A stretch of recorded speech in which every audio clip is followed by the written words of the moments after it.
चलना अनन्या, किसी को उल्लू बनाते हैं। क्या सुकन्या, तुझे तो हर टाइम मस्ती सूझती रहती है। घर चल। चल लेंगे ना, पर पहले किसी को बेवकूफ बनाते हैं। नहीं, बहुत हो गया। उल्टे पुल्टे काम तू करती है और डांट मुझे खानी पड़ती है। और सुन, वो कल पड़ोसन आंटी के साथ क्या किया तूने? क्यों, कुछ कह रही थी क्या?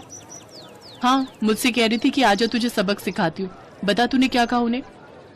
अरे कुछ नहीं, वो मुझे बहुत खड़ूस लगती है तो मैं उनसे भिड़ गई। और जब उन्होंने मुझसे कहा कि वो मम्मी से शिकायत कर देंगी तो मैंने भी कह दिया कि हाँ मैं भी देख लूंगी, मेरा नाम अनन्या है, अनन्या। इतना कहकर अनन्या गुस्से में सुकन्या को मारने के लिए दौड़ी और सुकन्या अपने घर की तरफ भागने लगी। अनन्या और सुकन्या जुड़वा बहनें थीं, देखने में बिल्कुल एक जैसी। उनमें फर्क कर पाना बहुत ही मुश्किल था। कई बार तो उनके माता पिता भी उन्हें पहचानने में धोखा खा जाते थे और इस बात का सुकन्या बहुत फायदा उठाती थी। वो हमेशा कुछ भी शरारत करती तो डांट बेचारी अनन्या को खानी पड़ती।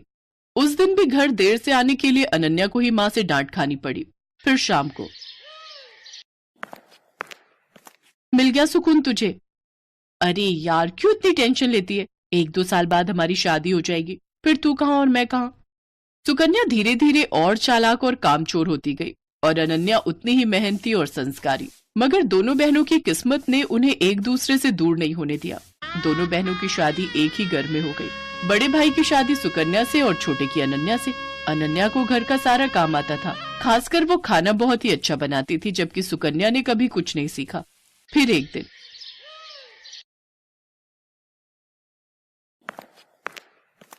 अरे बैठकर टीवी देख रही हो, पहले जाकर कपड़े तो धो लो। माँ जी, आप अनन्या को बोल दो ना, सुबह से मैं ही तो घर का सारा काम कर रही हूँ, बर्तन धोए और फिर खाना भी बनाया। अच्छा अच्छा अच्छा, सॉरी बेटा, मुझे लगा कि वो सब अनन्या ने किया है। नहीं नहीं माँ जी, सारे काम मैंने किए, वो तो बस अभी निकली है अपने कमरे से। अच्छा, रुको जरा अभी खबर लेती हूँ उसकी। सरला गुस्से में अनन्या के पास गई जो झाड़ू लगा रही थी। दिन भर बस टीवी या फिर आराम, अब ये कोई टाइम है झाड़ू लगाने का? पर माँ जी। चुप हो जाओ, एक उसे देखो, अपनी बहन को, कितना काम करती है बेचारी। अपनी सास की बात सुनकर अनन्या समझ गई कि उसकी बहन सुकन्या ने उसकी सास को भी बेवकूफ बना दिया है। वो अपनी सास से कुछ नहीं बोली और चुपचाप झाड़ू लगाती रही।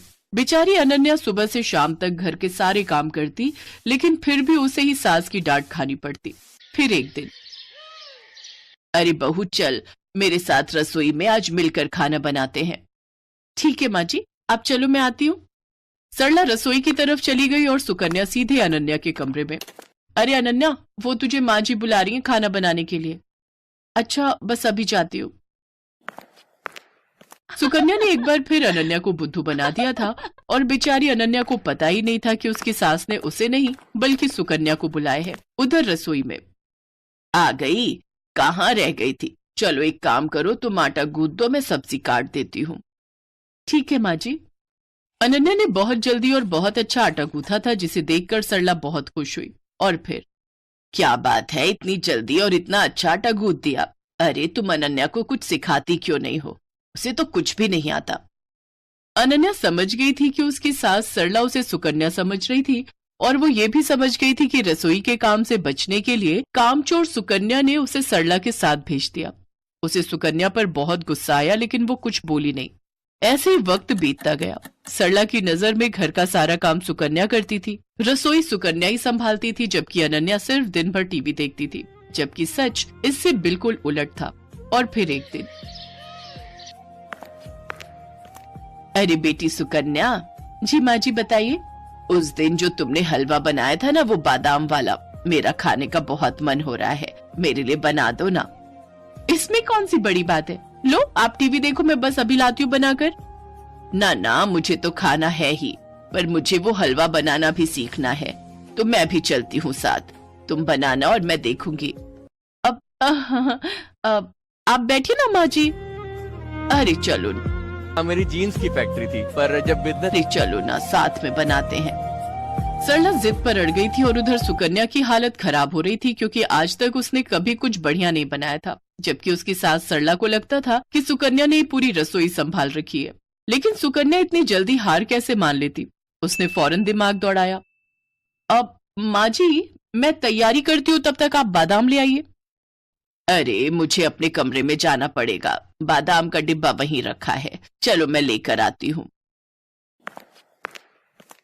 जैसे ही सरला अपने कमरे की तरफ गई तभी रसोई में अनन्या आ गई। उसने बिल्कुल सुकन्या जैसी ही साड़ी पहन रखी थी। तू जा, मैं देख लूंगी। पक्का ना? हाँ हाँ, मुझे पता है कि तुझे कितना हलवा बनाना आता है, जल्दी कर वरना माँ जी आ जाएंगी। अनन्या नहीं चाहती थी कि उसकी बहन को डांट पड़े, इसलिए वो सुकन्या बनकर रसोई में काम करने लगी। उसने अपनी सास को सुकन्या बनकर ही हलवा बनाना सिखाया। हलवा बहुत ही स्वादिष्ट बना था। सरला सुकन्या से बहुत खुश थी क्योंकि वो तो अनन्या को सुकन्या ही समझ रही थी। फिर जाते जाते सरला ने अनन्या से कहा, बेटी सुकन्या, तुम ना अपनी बहन को भी समझाओ, मुझे तो उसे देखते ही गुस्सा आ जाता है। बताओ, तुम दोनों एक ही माँ की कोख से जन्मी हो, लेकिन तुम में और उसमें कितना अंतर है।